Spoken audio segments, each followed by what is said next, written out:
Olá, amados, paz e bem, eu sou Melquisedeque e estou aqui para os comentários da lição desta semana. Lição de número 9 das revistas da editora CPAD Classe de Jovens, primeiro trimestre de 2021. O assunto da lição, a oração do fariseu e do publicano.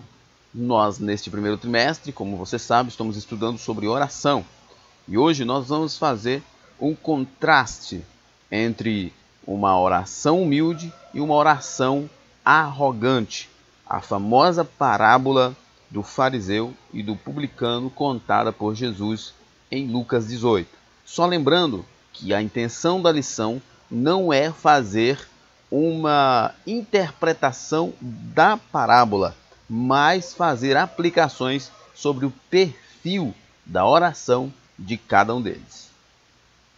Lembrando que o ebdemfoco.com disponibiliza uma série de conteúdos gratuitos, tanto para a revista de adultos quanto para a revista de jovens. São aula em vídeo, aula em áudio, subsídios em PDF e os vídeos de destaque e vídeos de dica da classe de adultos. É só você acessar www.ebdemfoco.com. Temos também o treinamento para professores da EBD, totalmente gratuito, assim como o material que eu acabei de falar é um material totalmente gratuito. Treinamento para professores da EBD. Acesse www.ebdemfoco.com e confira. Você que é professor não pode deixar de fazer esse curso. E nós temos aqui o conteúdo prêmio tanto para a revista de adultos quanto para a revista de jovens, que são eles os slides em PowerPoint. Se você já é assinante, tem os slides em PowerPoint. Se você está chegando aqui no ebdemfoco.com agora, você então sabe que este conteúdo é prêmio, é conteúdo para assinantes, né? Que é os slides em PowerPoint, o curso baseado no tema da lição, que no caso da revista de adultos é sobre o pentecostalismo e no caso da revista de jovem é sobre oração. Temos também os estudos em PDF para culto de ensino, encontros e pregações em geral. Esse é um conteúdo prêmio para assinantes. É só você acessar www.ebdemfoco.com, assinar o plano e você terá acesso a todo esse conteúdo. Se você deseja receber subsídios gratuitos pelo WhatsApp, então você deve salvar este número aqui, 094 DDD, né?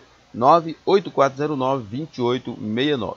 Lembre-se, é só salvar esse contato que está aqui na sua tela com o DDD 094. Salve esse número e envie uma mensagem com o seu nome e sobrenome, que o ebdemfoco.com estará retornando para você. Nós temos também o link para você adquirir o livro Os 4 Cs da Educação Cristã, de autoria do nosso coordenador aqui, o diretor do ebdemfoco.com, irmão Herberson. Só você acessar o link na descrição do vídeo. E é isso aí, o texto do dia, Lucas 18, verso 14, diz: qualquer que a si mesmo se exaltar, será humilhado, e qualquer que a si mesmo se humilha, será exaltado. Então nós temos aqui um texto, dentro do contexto ali daquela parábola, que vale uma reflexão, porque a maioria das pessoas sempre entende essas duas palavras, exaltado e humilhado, de forma humanista. A maioria das pessoas, dos cristãos, especialmente os cristãos mais leigos, entende que humilhado aqui é aquela pessoa que é envergonhada, que passa por momentos de vexação, é aquela pessoa que é lançada na terra, que é vituperada, sabe? A maioria das pessoas entende humilhado como isso. E no outro extremo entende que exaltado é a pessoa que é colocada em uma posição de exaltação na sociedade, com dinheiro, com destaque, com fama, com conquistas e essas coisas. Mas a ideia do texto aqui não tem nada a ver com isso. A ideia do texto aqui tem a ver com a posição em Cristo. Ou seja, aquele que se exalta a si mesmo, aquele que acha que ele mesmo é suficiente, é capaz, é merecedor, ele não tem posição em Cristo. E aquele que entende que ele é frágil, que ele é pecador, que ele é pequeno, ele tem uma posição em Cristo. E não existe posição de exaltação maior do que está em Cristo. Essa é a ideia do texto. Na parábola do fariseu e do publicano, Jesus nos ensina preciosas lições através das orações desses personagens. Justificação, misericórdia divina, coração sincero e o valor da humildade são alguns dos temas abordados. Além de grandes doutrinas, como justificação, nós temos aqui a misericórdia divina, nós temos o coração sincero do publicano, o valor da humildade dele, e são lições que nós podemos nos debruçar sobre para aprender nesta lição. O texto bíblico, como eu já falei lá no início, é Lucas 18, é a parábola da oração do fariseu e do publicano, que somente Lucas registra, não tem nos outros evangelhos. Somente Lucas registra, ela é pequena, capítulo 18, versos de 9 a 14, apenas 6 versos, mas é de uma profundidade extraordinária. Aqui nós não temos o texto aqui por uma questão de tempo, mas você leia e releia esta parábola. E como eu disse também no início, a intenção da lição não é interpretar a parábola. Apesar de que nós temos cursos sobre parábolas no EBD em Foco, e há também, eu não me recordo, mas eu vou colocar aqui no link, eu vou colocar o link aqui no vídeo, de lições que nós falamos sobre parábola, e com certeza tem esta parábola, um comentário para que ajude você a entender melhor, mais conteúdo para o seu estudo. Introdução.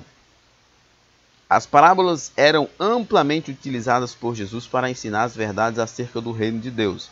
Exatamente, o principal método de ensino de Jesus era estas parábolas. Por quê? Por dois motivos. Primeiro, ela era simples, ela irritava os arrogantes, porque era um método simples, E era um método que usava figuras do dia a dia das pessoas. E aqueles que estavam aptos a aprender, eles estavam dispostos a aprender e entendiam de forma fácil. Mas aqueles que estavam endurecidos achavam simples demais e não paravam para ouvir. Vamos estudar a do fariseu e do publicano, a parábola do fariseu e do publicano, que, como nós dissemos, está em Lucas 18. Somente Lucas faz esse registro. Trata-se de dois homens que foram ao templo orar. Olha só que interessante. A abordagem da lição eu achei muito interessante. Vamos tentar estudar da melhor maneira possível para nós extrairmos boas lições dessa lição de hoje. Cada um revelou uma postura completamente distinta do outro.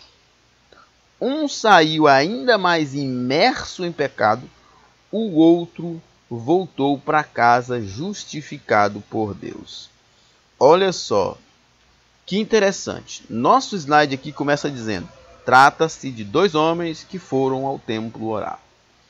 Quem é no mundo religioso que imagina que alguém que vai até o templo fazer uma oração sai de lá ainda mais imergido em pecado? A maioria de nós vamos achar isso uma coisa absolutamente inacreditável, impossível. Mas aconteceu. E como é que isso pode acontecer? Se nós agirmos como aquele fariseu. O fariseu, como diz o F.F. Bruce, ele não foi orar, ele foi ali citar um poema sobre ele mesmo. O F.F. Bruce disse que o fariseu olhou apenas de relance para Deus, mas enxergou a si mesmo. Olha só, vocês não vão ficar zangados comigo, mas quando tem essas canções que se dizem cristãs, eu vou vencer, eu sofri, mas venci, eu era fonte seca, mas hoje eu sou oceano, hoje eu sou o dia de sol, mas eu já fui tempestade, tudo eu. Essas canções que estão impregnando os nossos vocais, os nossos corais, os nossos cantores, cheio de eu. É a oração do publicano. E quando a gente vai para o templo celebrar o Senhor, fazer um culto ao Senhor, e nós nos imergimos nesse mundo do triunfalismo, do eu, nós estamos voltando mais imergidos em pecados do que justificados, assim como o fariseu. Já o publicano foi diferente. O publicano, ele reconheceu quem ele era. E ele reconheceu que ele era miserável. Ele reconheceu que ele era carente. Ele reconheceu que ele era incapaz. Ele reconheceu que ele era culpado. Ele reconheceu que ele era merecedor da condenação. Ele reconheceu que ele precisava olhar para a cruz. Ele reconheceu que ele precisava ver Jesus. E isso foi para ele uma grande bênção. Então, fica aqui a nossa observação. O professor pode explorar isso aqui com seus alunos. Quando nós formos ao templo para a nossa adoração, façamos como fariseu, como publicano, melhor dizendo, façamos como publicano, reconheçamos que somos pecadores e miseráveis, e nós seremos alvo da misericórdia de Deus. Mas se fizermos como fariseu, sairemos ainda mais pecadores. Cada oração proferida revelou um perfil completamente distinto do outro. O primeiro adorador de si mesmo e descomprometido com Deus. Está vendo que coisa pesada isso aqui, professor? Que coisa pesada. O primeiro era um adorador de si mesmo, o eu. Se eu não estou enganado, o comentarista vai até citar isso mais na frente, se eu não estou enganado, mas eu li um texto e eu conferi no texto bíblico que ele usou a expressão eu 5 vezes. Eu não sou como este, eu dou o dízimo, eu jejum 2 vezes, tudo eu. Era um adorador de si mesmo. Volto a repetir aqui a frase do F.F. Bruce. Ele não foi orar, ele foi citar um poema sobre ele mesmo. Então, isto é grosseiro, é terrível. Olha só que perfil de religioso era este fariseu. O segundo, consciente de sua condição pecaminosa e não merecedora da misericórdia, porém profundamente desejoso de ser alcançado pela salvação. Eis aqui um princípio básico da salvação. Professor, entenda uma coisa, e você pode explorar isso com seus alunos. Por que a primeira mensagem do reino pregada por João Batista foi arrependam-se? O que João Batista está dizendo ali? Ele está dizendo, reconheçam que vocês são culpados, pecadores, miseráveis, e então se voltem para Deus. A primeira mensagem do Evangelho, que foi a mensagem de abertura do caminho para o reino, que João Batista pregou, foi uma mensagem dizendo que a pessoa tinha que olhar para si mesmo e reconhecer ela mesma como pecadora, e assim pedir a misericórdia de Deus. É um princípio básico da salvação. Ninguém que não reconhece a si mesmo como pecador e necessitado de Deus será alvo de salvação. Ou você reconhece que você é miserável, pecador, merecedor da ira de Deus, da condenação eterna, e então se humilha diante de Deus pedindo a Ele a salvação, ou você nunca receberá essa graça. Primeiro tópico, a oração do fariseu. A aparência da santidade. Assim que o fariseu chegou ao templo, permaneceu em pé e sozinho, justamente para não se misturar com as demais pessoas que não eram dignas de sua presença. Também buscou estar em uma posição que lhe conferisse um destaque. Logo no início falou, não sou como os demais homens. Olha, quantos fariseus existem nas nossas igrejas? Deixa eu dizer uma coisa aqui, eu vou tentar ser rápido para a lição não ficar tão longa, mas deixa eu falar uma coisa aqui. Uma coisa é você violar aquele princípio lá do Salmo 1. Bem-aventurado o homem que não anda segundo o conselho dos ímpios, nem se assenta na roda dos escarnecedores. Uma coisa é você violar isso aí.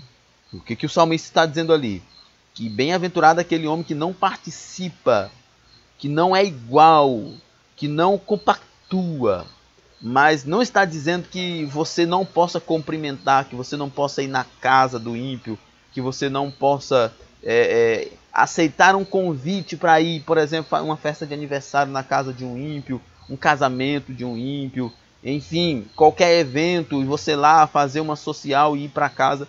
O texto não está dizendo nada disso. Agora, também não está dizendo nada disso. Então, que nós temos que entender aqui? É que o fariseu ele estava dizendo que, na verdade, ele não podia sequer chegar perto dessas pessoas, porque ele era o religioso. E é por isso que eu estou dizendo que nós temos muitos fariseus na igreja. Porque eles usam o Salmo 1 para dizer, olha, eu não vou na casa daquele ímpio. Nunca fui na casa daquele ímpio, porque ele é um ímpio. Eu nunca aceitei um convite para no aniversário do meu vizinho, porque ele é um ímpio. Porque eu não misturo com esses ímpios. Tem muitos cristãos, ou pseudos cristãos, que fazem isso. Era essa a atitude do fariseu. Ele chegou no templo, permaneceu em pé sozinho, para não se misturar com os demais. E ele era um adorador de si mesmo, e foi rejeitado por Deus. E ao começar a apontar as falhas dos outros, a fim de diminuí-los, foi buscando ficar sozinho, se exaltando por uma pretensa santidade. Eu conheço pessoas que se dizem cristãs, que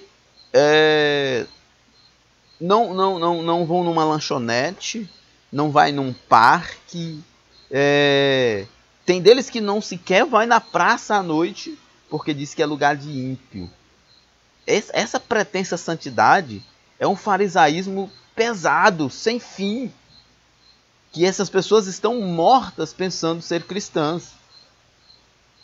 O foco do fariseu não estava em mostrar as suas imperfeições diante da perfeição divina, mas sim em evidenciar o quanto era mais perfeito que a maioria dos homens. Ou seja, o fariseu, aparentemente, ele queria ser comparado com Deus. Ele estava diante da perfeição, mas ele queria também contar as perfeições dele. Ele orgulhava-se de ter, ao seu ver, poucos pecados, permitindo-se mostrar mais santo do que todos os demais. Olha só que situação.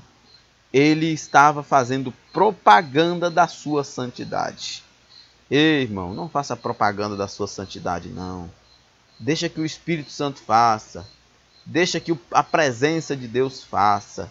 Leonard Ravenhill diz que uma igreja santa não precisa de marketing, de anúncios, de carro de som, de anúncios em rádios e redes sociais. Ela pode deixar que o Espírito Santo faz isso. Se ela é uma igreja que ora, que busca a Deus, que está na presença de Deus, pode deixar que o Espírito Santo vai fazer ela conhecida, não precisa de marketing. Você não precisa fazer propaganda de si mesmo, da sua santidade, dos seus dons. Se você é crente de verdade, o Espírito Santo vai fazer isso. Um contraste com a ardente fala do apóstolo Paulo, que confessou ser o principal dos pecadores, ou em algumas versões mais duras, diz o pior dos pecadores. Esta é uma palavra fiel e digna de toda aceitação, que Cristo Jesus veio ao mundo para salvar os pecadores, dos quais eu sou o principal, né? Essa é uma versão. Há muitas versões que diz que eu sou o pior deles. Paulo se considerava o pior, o principal dos pecadores e o menor dos apóstolos. E nós estamos falando de Paulo, o maior apóstolo. Qualquer pessoa na face desta terra vai dizer: Paulo foi o maior apóstolo da igreja, o maior escritor, o homem que mais viajou, abriu igreja. Mas ele se considerava o menor e o principal dos pecadores. No prefácio dessa parábola, Jesus usa uma palavra para revelar uma grande falha no caráter do fariseu: desprezar. Ele disse também esta parábola a uns que confiavam em si mesmo, crendo que eram justos e desprezavam os outros, né? Na verdade, as palavras são de Lucas. E Lucas, na maioria das suas parábolas, ele faz esse tipo de introdução para explicar qual é a ideia da parábola. Esse verbo revela um egoísmo religioso repulsivo protagonizado por pessoas como o fariseu. Ele desprezava as outras pessoas e se colocava a si mesmo como alguém em uma posição superior. Isso não é coisa de cristão. O cristão, ele é por essência humilde. Nesse momento, dois pecados são condenados pelo Senhor. Uma confiança indevida em si mesmo. Jeremias diz lá: maldito o homem que confia em si mesmo e faz do seu próprio braço, da sua própria força, da sua capacidade, o seu refúgio. E o orgulho em desprezar os outros, né? E o escritor aos Provérbios diz que Deus odeia o orgulho e abate todo o orgulhoso. Mas essas eram características da oração e da vida e do comportamento do fariseu. A glorificação do eu. Ao passo que o publicano buscava a misericórdia de Deus e assumia sua condição de pecador, o fariseu cometia uma falta de considerável gravidade, a glorificação do seu próprio eu. Eu vou acabar ficando redundante dizendo isso. As nossas, a maioria das canções cantadas em nossas igrejas, por nossos corais e conjuntos vocais, e jovens e senhoras, estão cheias dessa glorificação do eu. Isso precisa acabar. Com uma postura inflada e excessivamente autoconfiante, buscava adorar a um Deus chamado orgulho próprio. Isso é perigoso. Isso tem destruído muitos cristãos. C.S. Lewis dizia assim que o orgulho é como uma galinha que choca todos os outros pecados. Um cristão orgulhoso, ele é um cristão cheio de outros pecados, podem ter certeza disso, porque o orgulho geralmente é, como disse Lewis, ele acoberta outros pecados. Se você conhece um cristão muito orgulhoso, pode saber que ele está escondendo outros pecados graves também. Em sua oração de aproximadamente 3 dezenas de palavras, se autopromove 7 vezes. Eu não sou como os demais. Eu não roubo. Não sou injusto. Não sou adúltero. Não sou como publicano. Jejum e dou dízimo. O que mais essa pessoa tem a dizer a Deus? O que ela pode dizer a Deus agora é o seguinte: me dá um lugar aí perto do teu trono, ao teu lado, porque eu sou igual a ti. Eu não tenho falhas, eu não tenho necessidade de um Salvador. É importante destacarmos que quando nos inflamos de autoconfiança, desrespeitamos o nosso próprio Deus e desprezamos o seu cuidado para conosco. Não há espaço ao Deus amoroso em sua fala apenas para a promoção de sua própria suposta qualidade. Como diz o F.F. Bruce, ele não está orando, ele está cantando, ele está recitando um poema sobre si mesmo, sobre suas próprias qualidades. Esse não é o perfil do cristão.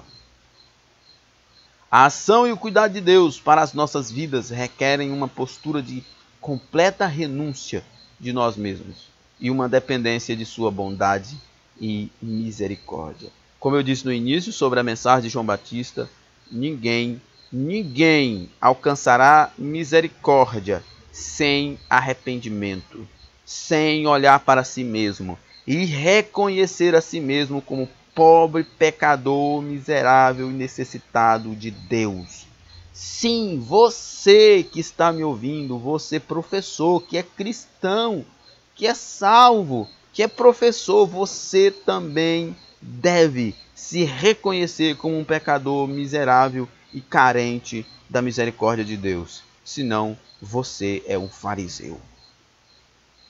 E uma dependência de sua bondade e misericórdia. Uma oração tão cheia de orgulho jamais alcançaria os ouvidos do nosso Pai. Deus jamais atenta para esse tipo de oração. Quando eu digo atenta, para amar esta oração, para receber essa oração ofende e atrai a ira de Deus sobre essa pessoa. Será humilhado. A oração do fariseu se considerarmos o número de palavras, 7 vezes mais extensa do que a do publicano.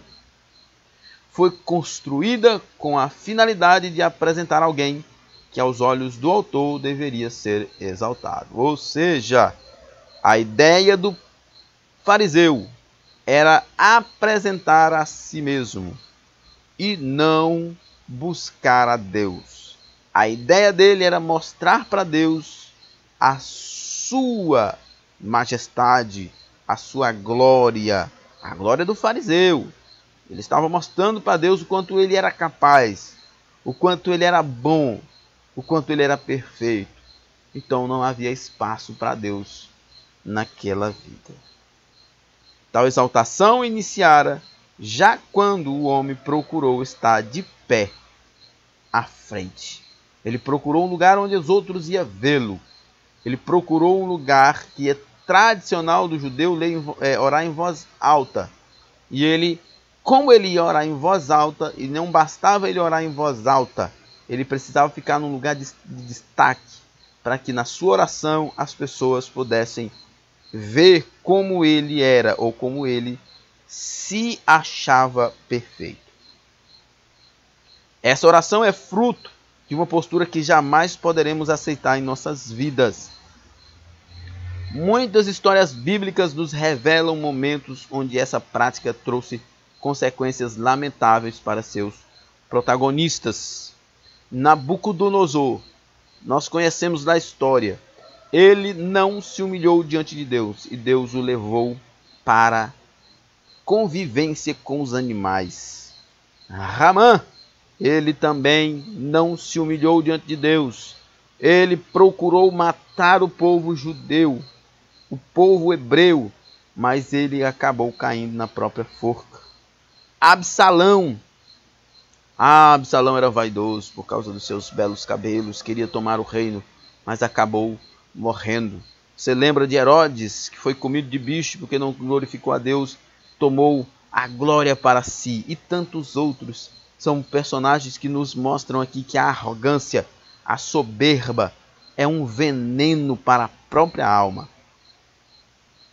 Em nossas trajetórias e experiências, fujamos dessa armadilha terrível que é o orgulho. Deixa eu dizer uma coisa aqui, professor. Você pode explorar isso aqui com seus alunos na sua classe.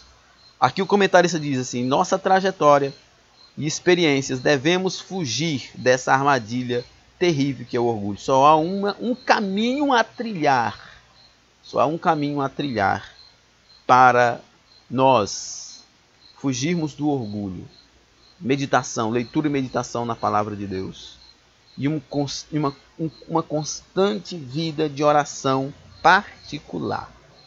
Tem que ser oração particular. Você precisa orar no seu íntimo, sempre apresentando essas questões ao Senhor, lutando contra isso. Amém? E sejamos sempre conscientes de que Deus é o nosso refúgio e a nossa fortaleza. Nós devemos descansar nele. Glória a Deus. O mestre finaliza a parábola enfatizando uma grande verdade.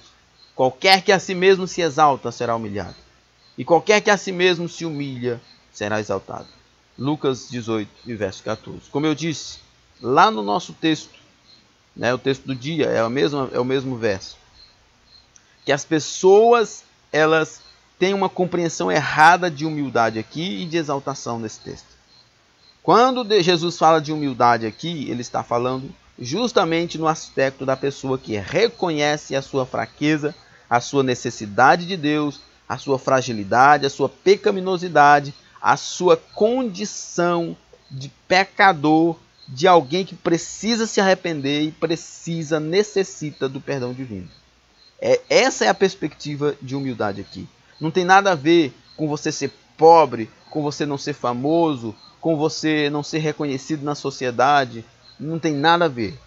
E exaltação aqui é a posição em Cristo, saindo de um pecador miserável e tornando-se filho de Deus, herdeiro do céu. Isso é exaltação. Não tem nada a ver com riqueza, com fama, com estar entre os príncipes. Não tem nada a ver. A ideia não é essa. Segundo tópico, a oração do publicano. Vamos lá. Sou um pecador. Essa deve ser a postura do início de todas as nossas orações. Os publicanos eram indesejados pelos judeus, pois eram os responsáveis pelo recolhimento dos impostos. Entre alguns conhecidos do Novo Testamento, podemos citar os publicanos Mateus, escritor do Evangelho, né? E o Zaqueu, está lá no livro de Lucas, né? No Evangelho de Lucas. Muitas vezes eram impedidos de entrar nas sinagogas, no templo, tinham poucas amizades, já que ninguém queria ser vistos em companhia de tais pessoas. Porém, o publicano da parábola se encontrava no templo, buscando uma experiência com Deus e sentindo a profunda distância entre o sagrado e a sua vida envolta em falhas e pecados. Vamos aqui esclarecer. O professor pode esclarecer isso para os seus alunos. Quem eram os publicanos? Os publicanos, eles eram judeus, israelitas. Acontece que eles eram cobradores de impostos, eles trabalhavam para Roma. E para os judeus era um absurdo ser vassalos de Roma. Era um absurdo ter que pagar impostos. E era um absurdo ainda maior que um judeu se prestasse a isso. Cobrar impostos dos seus próprios irmãos para os seus algozes, para os seus carrascos, os seus exploradores, que era Roma. Então, na consciência dos demais judeus, estes judeus, né, de nascimento, como era Mateus e também o Zaqueu, por eles trabalharem como coletores de impostos, cobradores de impostos, eles eram igualados à pior espécie de pessoas. Eles eram igualados a gentios, prostitutas, ladrões, leprosos, a essas coisas. Por isso, quando você para e pensa assim, por que tem essa ideia de tanta repulsa ao publicano? É por causa disso. Eles eram judeus naturais que trabalhavam para Roma, cobrando impostos dos judeus, dos seus irmãos. Por isso eles eram tão odiados. Por isso eles não tinham lugares no templo, eles não tinham lugares nas sinagogas, eles não tinham lugares nas mesas dos fariseus. Eles eram pessoas marginalizadas, apesar de serem ricos, como era o Zaqueu, mas eram marginalizadas por causa desta questão. Assim como o fariseu, o publicano também orava sozinho, porém por um motivo muito diferente. E isso acontece muito nas igrejas. Enquanto o fariseu buscava a solidão para não ser contaminado com as imperfeições dos demais, o publicano se distanciava das outras por reconhecer a sua pecaminosidade e indignidade de estar ali. É natural que o publicano agisse assim. Por quê? Porque o farisaísmo era muito forte. Era a religião predominante. E eles colocavam mesmo na cabeça das pessoas que eles, os fariseus, eram o suprassumo da religião e os publicanos eram a escória da sociedade. Então, em certo sentido, esse publicano, essa atitude do publicano de estar só ali também, além de ser uma atitude de humildade, é também uma atitude consequência do que a sociedade impunha sobre eles, né? De que eles eram marginais, eram uma classe inferior, subalterna, apodrecida, maligna, né? Mas ele estava ali buscando a Deus. Nós fazemos muito isso nas nossas igrejas. Nós, quando vamos evangelizar, nós, como vamos apresentar pessoas nas igrejas, nós selecionamos aqueles que têm uma reputação ilibada. É muito legal evangelizar, conversar com essas pessoas, convidá-las para a igreja. Mas aqueles que têm uma reputação suja, aqueles que têm uma má reputação, a gente normalmente não quer se aproximar dessas pessoas.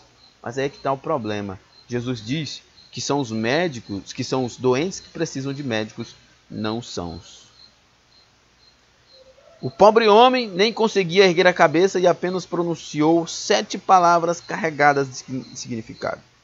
Ó Deus, tem misericórdia de mim, pecador. Quem sabe seja a oração mais profunda que alguém pode fazer. Ó Deus, tem misericórdia de mim, que sou um pecador. Uma oração que dava ênfase em 3 grandes verdades. Eu sou pecador. Eu mereço o castigo. E eu imploro o perdão. Percebe que o fariseu usou o eu para mostrar as suas qualidades. O publicano usou o eu para mostrar os seus problemas. Ele diz, eu sou um pecador, é isso que eu sou. Eu mereço o castigo, é isso que eu mereço. E o que eu imploro o perdão. É isso que eu imploro. Eu não imploro ser reconhecido. Eu não imploro ser aplaudido. Eu imploro ser amado. Eu imploro ser perdoado. Porque eu sei que sem isso eu serei condenado. Olha só que grandiosidade a oração desse publicano. Justificado por Deus. O publicano, ao ouvir falar das verdades divinas, sentiu seu coração arder. A sua consciência acusava os seus pecados e o levava a um incômodo crescente. Ele, quando começou a orar, ele começou a ouvir a sua própria boca falar aquilo que os fariseus falavam dele. E a sua consciência começou a acusar ele dos seus pecados. E ele ficou ali se sentindo ainda mais humilhado. Mas foi naquela posição que ele recebeu a exaltação que ele precisava. Era preciso fazer algo. Enfim, para onde ir? Era o melhor lugar para se estar. Era ali, aos pés do Senhor. Não havia para onde fugir, nem onde se esconder. Só havia uma possibilidade. Quando o homem se percebe pecador, tem início o processo que o deixará pronto para ser finalmente salvo. Lembra que eu falei no início? A mensagem de João Batista, se nós pudermos considerar assim, em certo sentido, é a primeira mensagem do reino. É a primeira mensagem do Evangelho ali no Novo Testamento. No Novo Testamento. Não estou dizendo que é a primeira mensagem do Evangelho, que no Velho Testamento também tem mensagem do Evangelho. Mas é a primeira mensagem pregada. O primeiro pregador que nós vemos ali depois do nascimento de Jesus. Porque Jesus já tinha nascido, não tinha iniciado o ministério, mas já tinha nascido. Foi João Batista. Apesar dele fazer parte dos profetas ainda. Mas ele prega. E o que ele prega? Ele prega arrependam-se. O que João Batista está pregando? Ele está dizendo, olhem para si mesmos e reconheçam vocês miseráveis. Olhem para vocês mesmos e reconheçam vocês necessitados, carentes de Deus. Olhem para vocês mesmos e se arrependam dessa conduta, dessa vida de vocês. Se nós não olharmos para nós mesmos e nos reconhecermos como pecadores miseráveis, dignos de irem para o inferno e carentes da graça de Deus, nós não receberemos essa graça. O pecado implica separação de Deus. Mas quando confessamos o nosso pecado, vivemos uma ação que nos prepara para a libertação e real transformação. Quando nós confessamos o nosso pecado, como diz o escritor aos Provérbios, todo aquele que confessa e deixa alcança misericórdia. Quando nós confessamos os nossos pecados, e uma confissão verdadeira, porque aqui o professor pode explorar isso, professor, que é interessante. Confissão, a maioria das pessoas entende confissão apenas como aquela verbalização. Tanto que aqui nas igrejas pentecostais, Assembleia de Deus, criou-se aquele estigma de que você só é perdoado se você confessar o seu pecado para o pastor. É como uma confissão auricular que é feita pela igreja católica, né? Que a gente vai lá, a pessoa vai lá e confessa seu pecado para o padre lá no confessionário. Muitas pessoas entendem que a confissão de pecado é isso.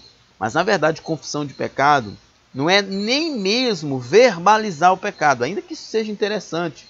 mas é uma mudança interior. Confissão, arrependimento é mudança interior. Como diz um certo teólogo, arrepender não é chorar, é mudar. Quando é que eu sei que eu me arrependi de um pecado? É quando eu abandonei ele, é quando eu não quero mais ele, é quando eu abomino ele. Por mais que ele me atraia, mas eu não quero mais ele, eu luto contra ele porque eu sei que ele é mau. Isso é arrependimento. Nesse momento estamos prontos para confessar nossas faltas e aceitar o sacrifício de Jesus. Aí nós recebemos o perdão. Todos os que reconhecem a sua condição pecaminosa e aceitam o sacrifício vicário de Cristo, recebem o poder de serem feitos filhos de Deus, adotados na família celeste de Deus. Evangelho de João, capítulo 1, verso 12. Nós somos filhos de Deus. Por que nos tornamos filhos de Deus? Porque nós olhamos para nós mesmos e nos vimos no lamaçal, nos vimos no pecado e corremos para Cristo. Por isso, nós nos tornamos filhos de Deus.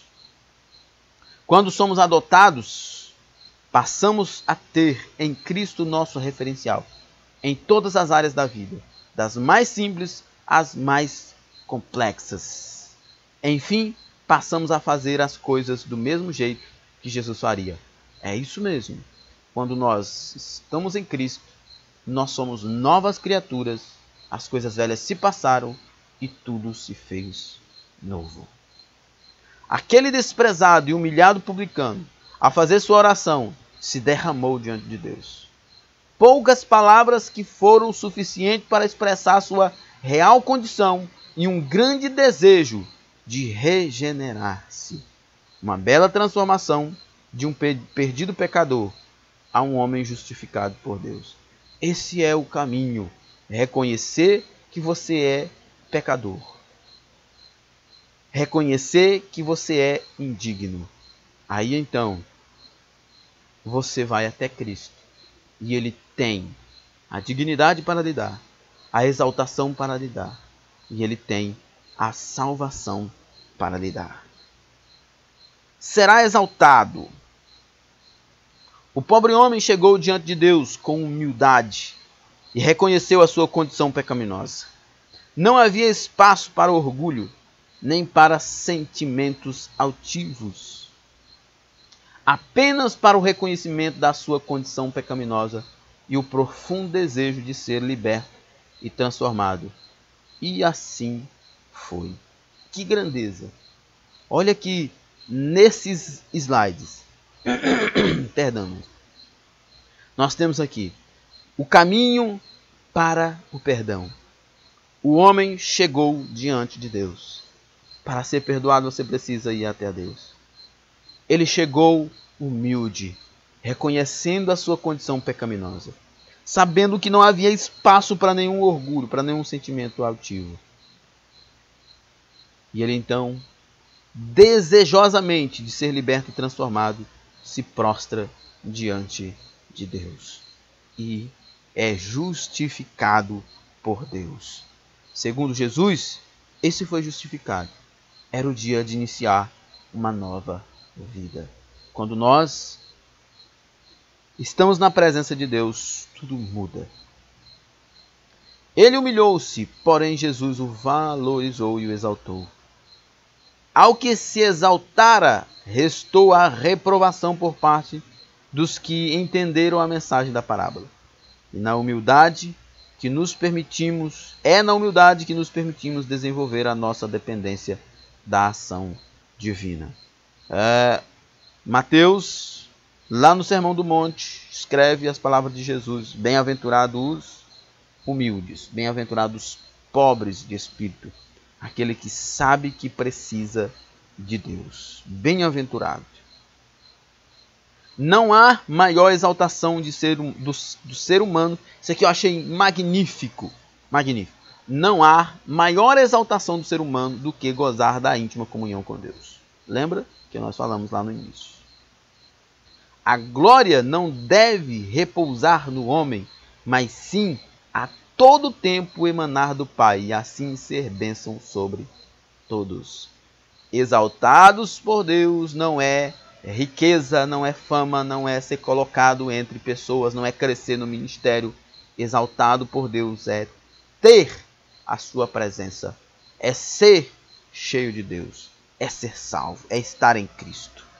Enfim, o Senhor é o nosso pastor e isso basta. Amém? Conclusão. Ao estudarmos as orações presentes na parábola do fariseu e do publicano, podemos perceber duas grandes verdades. O quanto as aparências enganam e quão maravilhosa é a misericórdia de Deus para nossas vidas. Realmente, as aparências enganam. Nós julgamos mais crente aqueles irmãos que são mais barulhentos na igreja, que são mais gritadores, que cantam, que pregam, mas nem sempre eles são os verdadeiros cristãos. Quem sabe, esses são até alguns dos fariseus da igreja. Que possamos, ao orar, buscar o Senhor com integridade e sinceridade, confessando nossas falhas, aceitando o sacrifício de Cristo e com alegria celebrar a oportunidade que nos é dada em ser chamados filhos de Deus. Não há bênção maior do que a salvação. Não há exaltação maior do que ser tirado do lamaçal de pecado e colocado em Cristo Jesus, nosso Senhor. Amém? Glória a Deus. Acesse o curso Introdução à Teologia Pentecostal, você que quer aprender mais sobre pentecostalismo. E é isso aí. Chegamos ao final do nosso comentário de hoje. Que Deus em Cristo nos abençoe. E até a próxima. Paz e bem a todos.